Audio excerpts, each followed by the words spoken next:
Well, hockey fans, we've made it. We are now down to the final four. The conference finals start tomorrow. So for today, let's take a preview of this year's conference finals, starting with the Eastern Conference.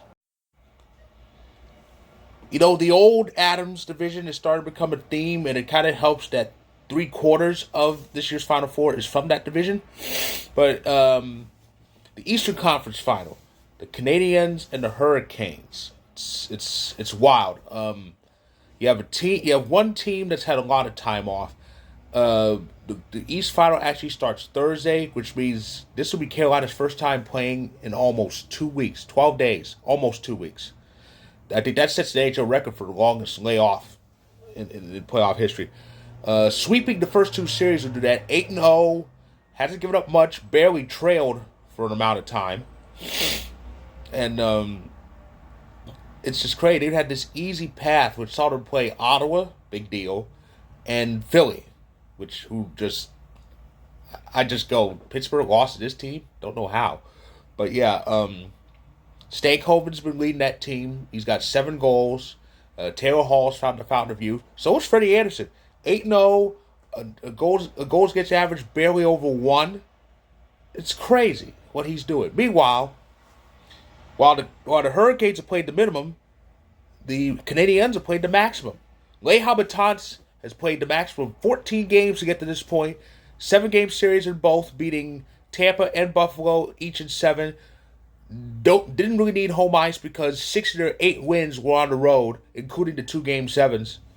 And you would think Cole Caulfield and Nick Suzuki and Uri Slafkovsky would be kind of leading the way, but it's actually, Lane Hutson in points and Alex Newhook, 2022 Stanley Cup champion Alex Newhook, leading the team in goals with 7. And those include not 1, but 2 series clinchers in Game 7, including the overtime winner against Buffalo. So, yeah, and Montreal kind of has Carolina's number this year. Carolina has beaten Montreal all season. Yeah. So this is going to be an interesting series. Something's going to give here. Either Carolina's going to have to break a sweat, or Montreal might finish them off quickly. Who knows? But it's going to be an interesting Eastern Conference final between these two. Oh man. So I think this was inevitable in a way.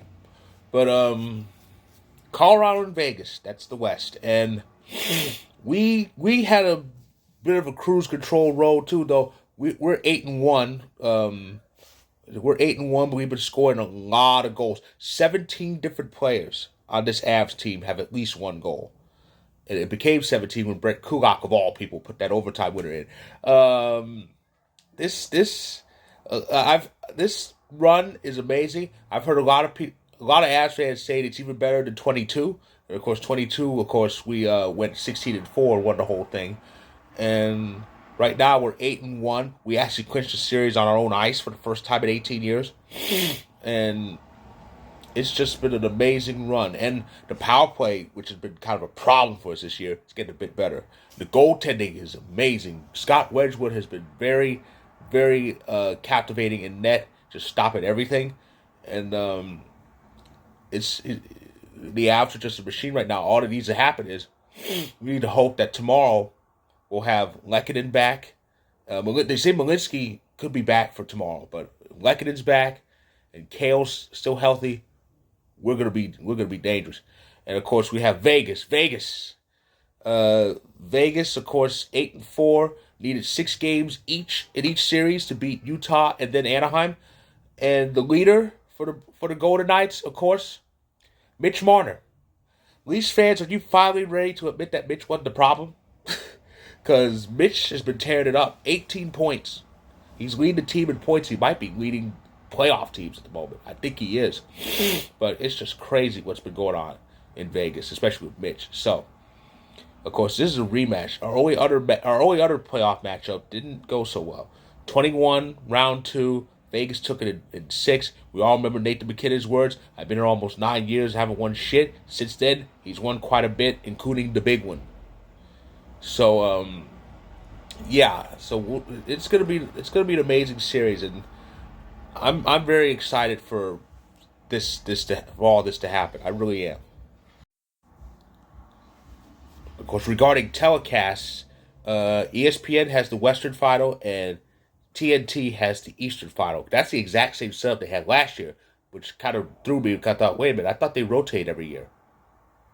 Turns out I just learned ESPN actually has like first choice of what conference final they want to air, and of course they wanted Colorado and Vegas because well that's the money series. So Avs and Golden Knights that's on ESPN, and Canes and Habs is on TNT. And I am so ready for the conference finals. It all starts tomorrow with Game One in Denver in the West, and the Eastern Conference Final Game One in Raleigh is on Thursday. So that is my preview of the conference finals. If you like this video, click the like button. If you're on YouTube, click subscribe. If you want more, if you're on TikTok and Instagram, feel free to hit that follow button. And the link above, that's my story on Vocal. Check it out where you can. And I'll be back. I'll be back tomorrow night to recap Game 1, hopefully with the news that we've struck first against Vegas. So stay tuned.